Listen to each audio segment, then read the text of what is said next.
All right. Well, Jay, it's always fun to do special episodes, and it's always fun to have special episodes with people we really admire and listen to and follow.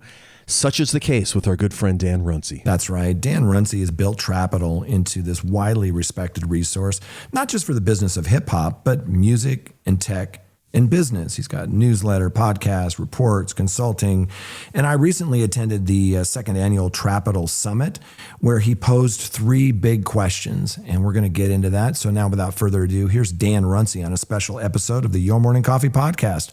Let it roll. Stand by for transmission. This is London calling. Wake up!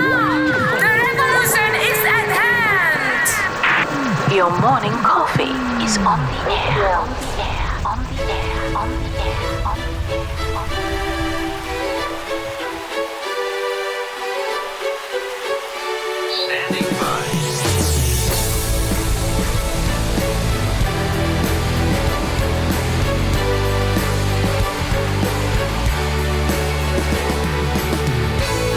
Your morning coffee, the weekly music news for the new music business. It's the highly curated, agitated, advocated, moderated, and liberated digital music information that you need to know. We are your digital music authority. And now from our studios in Hollywood, California, here's your hosts, Jay Gilbert and Mike Etchart.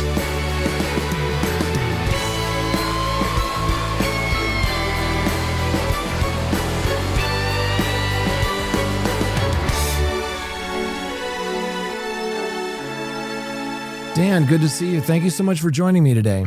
Jay, it's great to be back. Thanks for having me. So I went to your Trapital Summit, your second annual, which was fantastic, by the way. But I felt for you because you had to move venues at the last minute. And this thing is like probably planning a wedding on a good day. Tell us about how that went down. As someone that did plan my own wedding, I would say this was a bit more stressful than that, even some of the last minute wedding curveballs you get. But it was something else. For those that need a bit of context on what happened, our venue that we had scheduled for the event was Neue House Hollywood, which filed for bankruptcy on September 5th. And we didn't find out until September 3rd, which was 1 week before our summit. So this event that we had been planning for since the beginning of the year, had deposits down and everything, we get the surprise notice. And I can't just put it all on us. There were a number of companies and even Neue House employees that were put in a similar situation themselves. But me, the event producer that we work with in the team, that night said, hey, we have to come up with a game plan. And the 72 hours after that, we're able to make it happen. We found another venue that in some ways worked out a little bit better than the other one. Well, you wouldn't have known had you not heard everything. The room was perfect. You know, you had the food right there, all the networking areas. Everything seemed like you had been planning that for months and months. So kudos to you for pulling that thing off. I know it must have been sort of crazy. So as we jump into this, Dan, you've built Trapital into this widely respected resource, not just in the business of hip hop, but music and tech and business. What sort of gaps did you see in the industry that inspired you to start Trapital? From a personal point, I wanted to see more of the stories that I wanted to read about.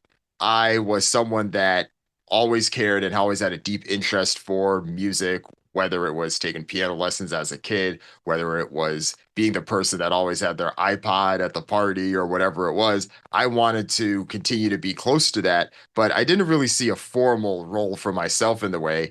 So when I started my career, started in financial services, later went to business school, then after that moved out to the Bay Area. Tech is a lot of what brought me out here. But at that time, I'd also started writing purely as a hobby. Let me apply some of those same insights that I had done in other industries and apply it to things that I was seeing as an outsider in music, in entertainment. What are the moguls doing? How are these artists building businesses around their companies? And also, how is that shaping what these companies do? And I think over time, that really started to resonate with the executives, the founders, the investors that are building this space and pushing it forward. And that's when I realized that there's an audience here that similar to me, probably wanted to see more of this. So right around 2017-18 is when I got the idea for Trapital, started it in March of that year as a newsletter that we sent out on a bi-weekly basis. This was right around the time that Substack was really taking off. And then the next year started the podcast and then built things up from there. And then now we have events like the Trapital Summit that we were great enough to have you attend and get a feel for what it was like. And we're continuing to do more and more of that. So I'm glad that this has become a resource for a lot of the builders, the operators, the investors that are trying to push this industry and all the industry that it connects to forward. It reminds me of Bruno Del Granado from CAA. Called me up a few years ago and he said, "Hey, I dig your newsletter and podcast, but you're not covering Latin music enough." And I said, "Tell me what's going on." And he really, sort of took us to school and showed us what we should be looking at. And I feel like you did the same thing inadvertently with Trapital because, yeah, it's the world of hip hop, but it's so much more than that. And maybe that was the genesis of it. But you had mentioned the newsletter, there's also the podcast and reports that you do and, the summit that we just talked about.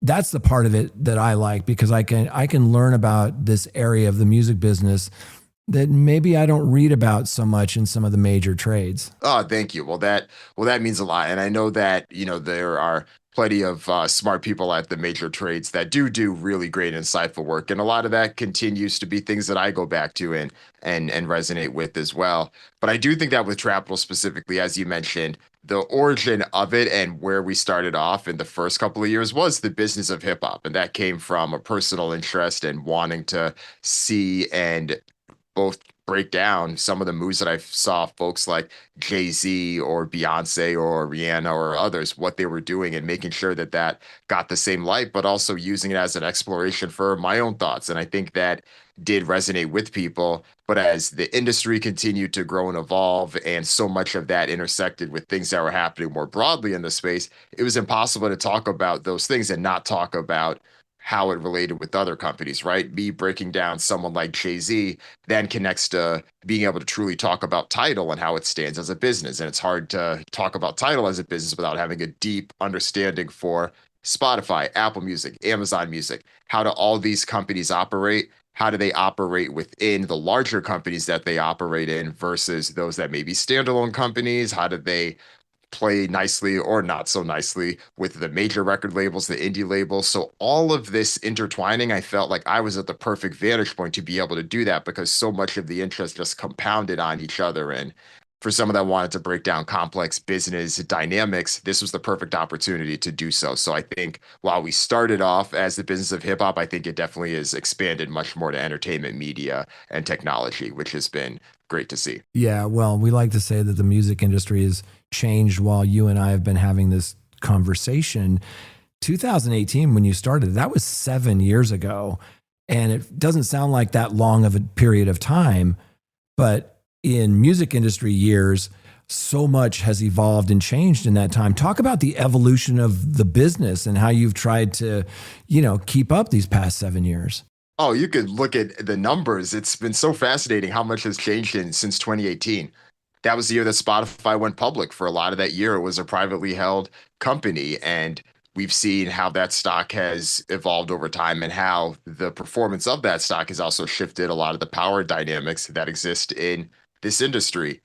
In that same time, too, we were also still in this phase where certain record labels were trying to push different strategies with different artists that we probably didn't see before. We were seeing different streaming services, still trying to see if exclusives were a thing that can work. There was a bit of the wild, wild west because at the time, streaming was still pretty early. I mean, Spotify launched in 2011 in the US, but things didn't really get going probably around like until 2014, 15, 16, around that same time. Music and social media is just starting to expand. And a lot of the playlists like Rap Caviar on Spotify had immense power in terms of the ability to push a particular artist one way or another. And now that's completely changed. Not that being on Rap Caviar doesn't still have meaning, but as these streaming platforms have gotten so much more powerful, it's a lot more algorithmic. It's a lot more personalized. Nearly every playlist that I look at on one of these streaming services is tailored to me, but it's based on the particular genre. that just wasn't in the same type of way back in 2018. It existed, but it just wasn't as strong as it is today. And that's just because of how technology continues to evolve. Right. And look at short form video. And we'll talk about AI in a second. It just feels like disruption is what the music industry was built on. And you shouldn't really fear it because we're going to have more disruptions, which brings me beautifully into the next question, because that was sort of the theme that I got from the Trapital Summit, was really not to fear disruption. You had some opening slides, right? And they had 3 big questions. And I'd love for you to talk about these. One was, how will major companies adapt for the future? Brilliant. 2, where's the money being invested? Right? It's not about the money. It's about the money. And then number 3, what's next for AI? Let's talk about those slides a little bit, because you hit the ground running when you launched, the opening of the summit. And I felt like you could hear a pin drop in that room, because these are the questions that are on everybody's minds. No, thank you. I appreciate you calling that out. And the opening remarks is something that I do spend a lot of time thinking about, because with most of the day, the way we structure it, these are one-on-one conversations. They are tailored. We're not trying to have multiple people on the panel, but we do want to make sure that there's probably going to be less voices up here. But when you do hear someone speak, it matters, because anytime that we're not up here on stage, we're going to have built-in time for networking, built-in time for relationship building, which frankly is what a lot of people come to events for, as good as the talks may be. We're very aware of that with the planning. So every minute that goes into the day counts. And I think similarly about that from the opening remarks. And as you mentioned, those are the 3 big things that we wanted to hit. And of course, with the first question, we wanted to focus on the big companies in the space, because I know that there are plenty of smaller companies and startups, and many of them that I've gotten to again build close relationships with, that are doing great things in the space. But just because of how the economics in this industry work, a lot of the companies in the space are still somewhat dependent on the major companies and the big decisions that they make, whether it's on the recorded side, the streaming side, or the live side. I think about every year when Lucian Grange, CEO of Universal Music Group, puts out his letter that he puts out normally sometime before the Grammys. And that normally makes the rounds, because people do tap in to hear, okay, what is the strategy? Not just for Lucian's company, but because of Universal's place in the broader industry. But I mentioned that question specifically because we've started to see some of these power dynamics shift in a way where you look at the past 3 years, Universal Music Group and Warner Music Group, or you could even look at Reservoir, any of the publicly traded rights holders that are companies, their stocks are maybe increased around 20 to 25% in the past 3 years. But if you do that same breakdown and look at a company like Spotify, their stock has increased nearly tenfold in that same time. You go back to November 2022, Spotify's market cap was around $14 billion. Today, it's over $140 billion. And if you were to look at a company like YouTube, if it was a standalone entity, you'd probably see a similar value growth that happens. There are a number of reasons why. We can get into that. You and I only have so much time on a podcast, so we're not going to break it all down here. But there are a number of reasons why there's been that dynamic. And some of that has led to major record labels, at least recently, operating a bit less like traditional record labels in terms of the A&R functions and the artist development, things we traditionally look at those companies as doing, and have shifted more into operating as asset managers that have these valuable assets in the back catalog that they have. And in many ways, they're trying to find ways to invest in more of that. So that's why we've seen the partnerships like Warner Music Group partnering with Bain Capital, or Universal Music Group partnering with Chord Music Partners, or Recognition Music, or some of the other partnerships that we've seen the majors doing, because it's not just the private equity firms or the individual investors. These firms want to have the proven music that they have, that they can at least have some control over, or at least have some predictability in terms of how well it's going to do. And it's a little bit easier to do that when you're talking about catalogs from Queen or Kiss or Michael Jackson, Stevie Wonder, those legendary artists, where a lot of the music from the 2020s, as great as it is just harder to predict in the same type of way. We've seen artists in the past year, whether it's Lizzo or Lady Gaga or Drake, all release albums. These are all proven stars, and it's hard to know how well that's going to perform after the first, second, third week numbers. So that has shifted a lot of the strategy for the majors. So that was that first question specifically, that part there. You talked about money being invested, and you mentioned that a little bit, but the part that I think a lot of people were there for, or at least buzzing about, was what's next in AI. And recently, Leor Cohen wrote a guest column for Billboard, and the headline was, "AI won't replace artists, it'll make them unstoppable." Do you agree with Leor's optimism? Talk a little bit about the conversations at Trapital over AI. AI had to be a big focus of the day, and the main reason that I wanted to outline those as the three big things is because that shaped the programming, and that also shaped who we wanted to make sure was in the room, not just as part of the programming, but who we wanted to have as guests and attendees and others. So for the talks on stage, just given how central AI was, I wanted to make sure that we had someone that was actually leading one or several of these companies. And fortunately, we were able to have that in multiple areas. We had Kako Srivastava, who rejoined us again at this year's summit. She's the CEO of Splice, and they recently made a $50 million acquisition for Spitfire Audio. And that for them has been an interesting opportunity to see how they can combine their solutions for creators with the actual premium instruments that are available on a platform like Spitfire Audio and have an end-to-end style creator stack. That was really interesting. And Kaku was also named on the Time 100 list for AI leaders and thought leadership. So it was great to have her perspective. And then additionally, we also had the CEO of Udio, Andrew Sanchez. And that company has been in the spotlight for a number of reasons because of the technology, what it's able to do, and the things that can be done that weren't able to be done before. But it's also been in the spotlight as well because of some of the legal action and some of the potential licensing discussions that have happened between them and the major record labels about the debates around fair use for the underlying copyright for the music that those models may or may not have been trained on.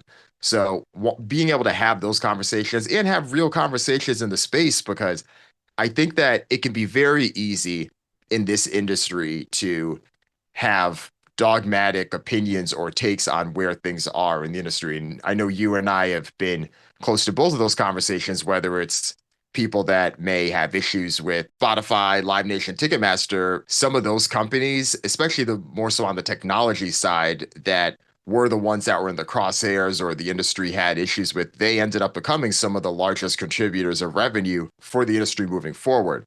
So there is some questions to bet. So there are still some unknowns, and it's probably a bit too premature to say, oh, well, Suno or Udio or similar platform are going to be the next Spotify and YouTube and being the biggest contributors of streaming revenue to the entire industry. We don't know what that may look like for generative AI, but we do know that AI isn't a genie that's going to go back in the bottle. It's going to be here in some type of way.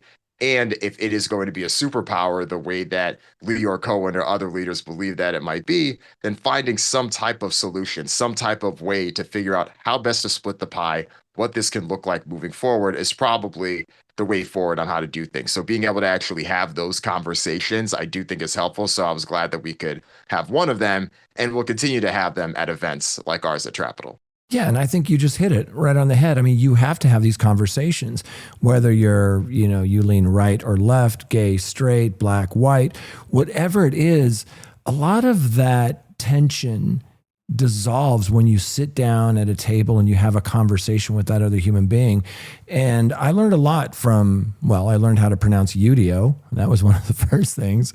But, just having people who maybe you don't know if you agree with or not at the table. So kudos for those conversations. So you've recorded around 300 episodes of the Trapital podcast since you launched. That's a lot. Congratulations. Talk about some of your favorite conversations. Oh, thank you. No, I appreciate that. I think that for me, it's been twofold. One, we've definitely, like most podcasts, test a few things to see which ones work, which ones don't. And I do think that for me, the conversations that we've had that are in person with people that you probably wouldn't normally expect to be on a podcast circuit or be trying to promote anything, those are the people that often have the most interesting things to say. And I've really appreciated those. And I've even noticed that even from our own summit, where we start to get feedback from some of the speakers or some of the conversations we have, because we end up sharing those on the podcast as well. And it often is the people that are a bit more free to speak off the cuff or to be able to share their breakdowns or have a unique insight on where things are going. And sometimes that doesn't always line up with someone that may be at the top of one of the trade publications, Power List or something like that. And I do think there's something to be said there for Trapital itself being started as something that was seen not just necessarily as an alternative, but trying to bring a new perspective or a new light, especially for me, someone that didn't formally work in this industry, but had plenty of insights and experience from others, and that being able to be helpful. So being able to talk to leaders, investors, or people that have built great things in this industry, being able to have conversations with them, whether it's based on the type of questions or the type of things that we're able to get into that they wouldn't get into elsewhere. I've really enjoyed that. And I do think that that's resonated with people. And that's several people that are the heads of major record labels, the heads of streaming services, or even people similar to myself who didn't formally work in the space, but are interested in it and are able to share their thoughts on it. So those have always been the ones that stick out to me. I was really pleasantly surprised that you got Elliot Grange to come to the Trapital Summit. That was really interesting because he's been in the press a lot lately, and I thought that was a super interesting conversation. Thank you.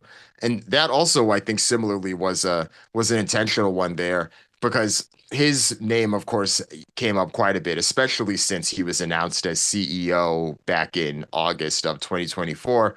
And outside of a few print interviews here and there, hasn't done as much in this type of setting in the industry. And even when he was at 10K, he really didn't do a lot. So him wanting to do this and me also making the push to make this happen, I think was great. This is his first public talk that he had done.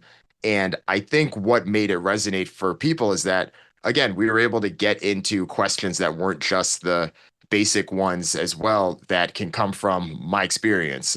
As one example, of course, first, we do want to start things off, talk about him transitioning into this new role. And there were big shakeups last year. A lot of us saw the headlines, whether Julie Greenwald leaving, Craig Kalman moving into a different role, Max Lusato leaving Warner Music Group, and all of that being announced at the same time that Elliot, 30 years old at the time, comes in to then run one of the more storied record labels in the entire industry. And while it's great to talk about that, I also wanted to get the perspective from a founder because one of the things that wasn't talked about as much is that he was the founder of this successful indie record label, 10K Projects, that had helped push artists like Ice Spice and Trippie Redd. And now that's a business that he is now selling, and Warner Music Group now owns that business. And anyone that's been involved in M&A or selling a company from a founder perspective, even if it is a successful exit on paper, that can be a very emotional process that can have mixed emotions tied to it. So I wanted to get into that. And I do think that sometimes the founder and the investor experience doesn't necessarily always get highlighted sometimes in the press because it can be so focused on the rights holder experience.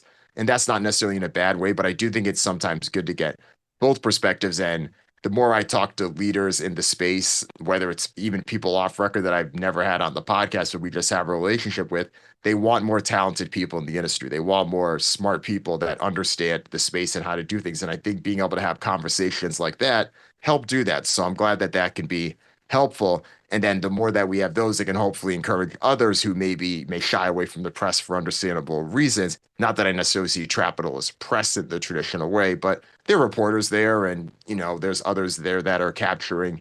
And some of the things that Elliot did say did make the rounds in media and publication at our summit. But we do want to make sure that we're doing our job to make sure that those conversations get heard. Yeah, and something you just touched on, which I think is so valuable, is some of those conversations that you're not hitting record for. And you mentioned the networking thing, and I mentioned this to you after the summit. You gave so much time for the networking side. You didn't feel like you were rushed. And for a lot of these conferences and summits, half of the value is those conversations waiting in line for coffee, or sitting down and having lunch and bumping into these people. I think there's a real value to that. So as we wind down, I saved the most important question for last, which is, what were those first few albums you listened to growing up, and what's your comfort food, Dan? Oh, let's see. first few albums growing up. So of course, anyone that'll hear my answers could probably assume how old I am within a, a year or two. But let's see.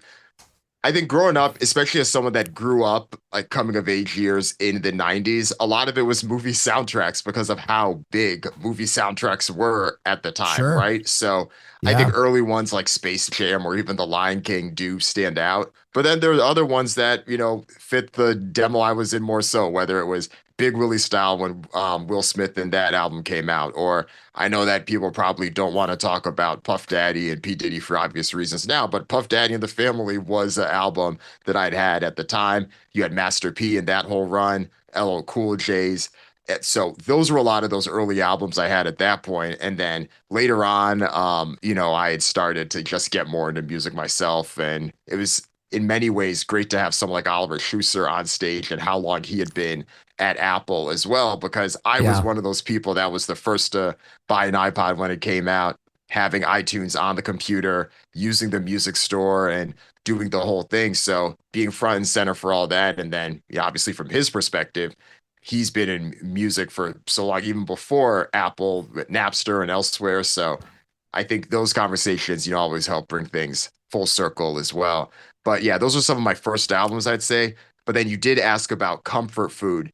So let's see, we have a tradition in our household. We get pizza every Thursday, and it is something that I look forward to. And it's my wife's favorite food. And I think over time, I've always loved pizza, but especially someone that grew up in Hartford, Connecticut, which isn't too far from New Haven, which is the undisputed best pizza in the country, even better than a lot of the slices I've had in New York. We have some of the best places, whether it's Sally's, Modern Pizza, Pepe's. I just gave a free ad to New Haven pizza places on a music business podcast, but that's where we are when you ask me about comfort food. Oh my God. Dan, it's always a pleasure talking to you. Where can our listeners learn more about everything that you do at Trapital, the newsletter, the podcast, the reports, the consulting, sponsorships, whatever it is? Where can people go to learn more about you and Trapital?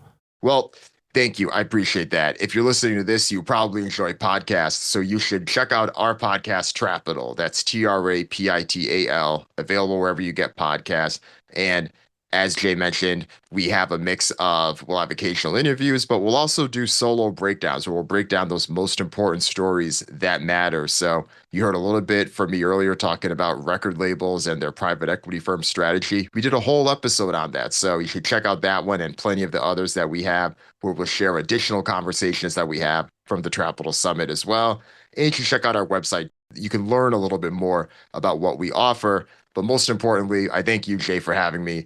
It was great to be here. And I'm glad you came through the summit. Glad you had a good time. I really did. Thank you, Dan. All right, we'll talk soon.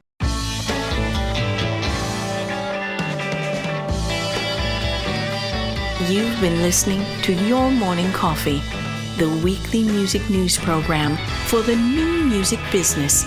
Join Jay Gilbert and Mike Etchart next time for the digital music news you need to know.